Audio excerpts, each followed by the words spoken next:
ماہرین نفسیات کے مطابق سائیکولوجیکل پاور کو سمجھنا کافی مشکل ہے، لیکن یہ ایسی پاور ہے جس کی مدد سے آپ لوگوں کو توڑ بھی سکتے ہیں اور لوگوں کو جوڑ بھی سکتے ہیں، لوگوں سے اپنے کام بھی نکلوا سکتے ہیں اور صرف چند لفظوں کی مدد سے لوگوں کے دماغ اور رائے کو بدل سکتے ہیں۔ انسانی دماغ میں تقریباً 1 بلین کے قریب سیلز پائے جاتے ہیں جن کا کچھ حصہ ہی کام کرتا ہے۔ یہ سیلز ہر بندے میں ہی مختلف ہوتے ہیں، یہی وجہ ہے کہ ہر بندے کی نفسیات، عادتیں اور سوچنے کا انداز ڈیفرنٹ ہوتا ہے، لیکن ماہرین یہ بھی کہتے ہیں کہ نفسیات کے کچھ رول اور رویے ایسے ہیں جو ہر بندے میں ایکول لاگو ہوتے ہیں۔ ان اصولوں کو جان کے آپ دوسرے لوگوں کو بھی اچھی طرح سمجھ سکتے ہیں اور اپنی اصلاح کر سکتے ہیں۔ سائیکولوجیکل ٹرکس پہ میں نے پہلے بھی ایک ویڈیو بنائی تھی جو کافی پاپولر رہی۔ اس ویڈیو میں زیادہ ٹرکس لوگوں کو استعمال کرنے اور ان کی چالاکیوں سے ڈیل کرنے کے متعلق تھی۔ اس ویڈیو میں زیادہ ٹرکس آپ کو اپنی ذات کے متعلق ملیں گی۔ اگر آپ لوگ اس چینل پر نئے ہیں تو مزید ویڈیو دیکھنے کے لیے اس چینل کو سبسکرائب کر لیجئے اور نوٹیفیکیشن کو آن کر لیں تاکہ آئندہ سے اپلوڈ ہونے والی ویڈیو کی اپڈیٹ آپ کو ملتی رہے۔ نمبر 14، اگر آپ پہ کوئی بندہ غصہ کرے اور آپ آگے سے بالکل پرسکون رہیں تو 2 باتیں ہو سکتی ہیں۔ ایک تو اس بندے کو مزید غصہ آئے گا اور دوسرا یہ کہ وہ بندہ اپنے آپ کو پاورلیس محسوس کرے گا اور چانسز ہیں کہ غصہ ٹھنڈا ہونے پہ اگلا بندہ شرمندگی محسوس کرے۔ نمبر 13،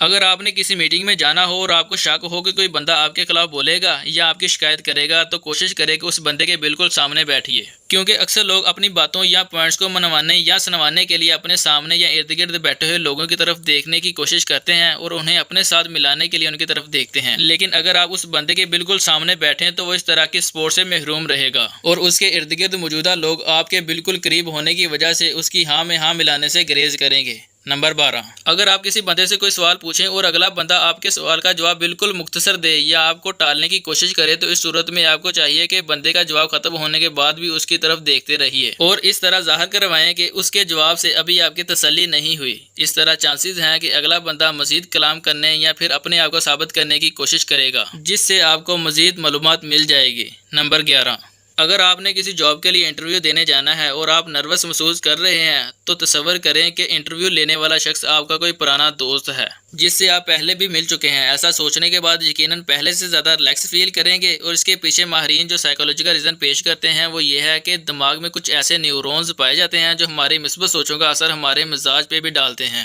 اور چاہے وہ خیالات جھوٹے ہی کیوں نہ ہو۔ نمبر 10، اگر کسی بندے کی اصلیت کے بارے میں اندازہ لگانا ہو تو اس بندے کا رویہ ان لوگوں کے ساتھ دیکھیے جو اس کے لیے کچھ بھی نہیں کر سکتے۔ نمبر 9، کبھی بھی دوسرے لوگوں کے سامنے کسی کی پیٹھ پیچھے ان کی برائیاں نہ کریں، حتیٰ کہ اگر دوسرے لوگ ایسا کر رہے ہیں تو پھر بھی ان کے ساتھ شامل نہ ہوں، کیونکہ اگر لوگوں نے آپ کو کسی کی چغلی یا برائی کرتے ہوئے نہ سنا ہو تو وہ آپ کو زیادہ قابل بھروسہ اور عزت داد کر دانتے ہیں اور آپ کو ایک پازیٹیو شخصیت کے مالک کے طور پر دیکھتے ہیں۔ نمبر 8، اگر آپ چاہتے ہیں کہ لوگ آپ کو پسند کریں تو اوور کلیور بننے کی کوشش نہ کریں۔ اگر آپ کو کسی چیز کے بارے میں نالج نہ ہو تو اس کے بارے میں پوچھ لیں۔ لوگوں سے سوال پوچھنے سے لوگ آپ کو انتہائی سادہ اور ہمل سمجھتے ہیں اور یہ وہ کوالٹی ہے جو ہر بندہ ہی دوسروں میں پسند کرتا ہے۔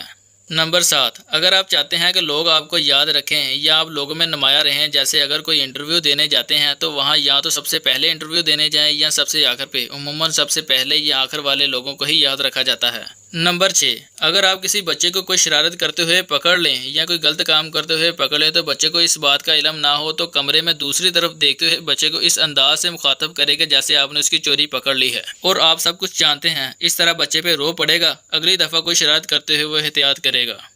نمبر 5، اگر آپ کوئی ایسا کام کر رہے ہیں جو آپ کو مشکل لگتا ہے اور آپ اسے کرتے ہوئے ایزی یا کانفیڈنٹ فیل نہیں کرتے تو وہ کام کرتے ہوئے ساتھ چنگم چبانے یا پھر کچھ کھانے کی کوشش کریں، کیونکہ چبانے کے دوران آپ کے دماغ کے اس حصے کو تحریک ملتی ہے جو آپ کے جسم کو سب ٹھیک ہونے کا سگنل بھیجتا ہے اور آپ کو ریلیکس ہونے میں مدد دیتا ہے۔ نمبر 4، اگر آپ کلاس میں اچھے نمبر لینا چاہتے ہیں یا ٹیچر جو کچھ پڑھاتا ہے اس پہ اچھی طرح توجہ دینا چاہتے ہیں تو کلاس میں وہاں بیٹھیں جہاں آپ ٹیچر کے قریب ترین ہوں۔ اس طرح کرنے سے چانسز ہیں کہ آپ کی توجہ ادھر ادھر نہیں بھٹکے گی اور آپ کا ٹیچر بھی شاید آپ کی طرف ہی متوجہ ہوگا، جس کی وجہ سے آپ کی اٹینشن لیکچر میں ہی رہے گی۔ نمبر 3، سائیکولوجیکل ایکسپرٹ کے مطابق اگر آپ اداس ہیں اور اپنے موڈ کو ہلکا کرنا چاہتے ہیں تو زبردستی ہنسنے اور خوش رہنے کی کوشش کریں۔ آہستہ آہستہ آپ کا دماغ بھی اس اداکاری کو سچ سمجھنے لگے گا اور کچھ ہی دیر میں آپ کا موڈ ہلکا ہو جائے گا۔ نمبر 2، اگر کسی گروپ میں کوئی لطیفہ سنایا جائے اور سب لوگ وہاں پر ہنسنے لگیں تو وہاں پر موجودہ لوگوں میں سے وہ لوگ ایک دوسرے کی طرف دیکھتے ہیں جو ذہنی اور جذباتی طور پر ایک دوسرے کے قریب ہوتے ہیں یا وہ لوگ جو ایک دوسرے کو زیادہ اہمیت دیتے ہیں۔ نمبر 1،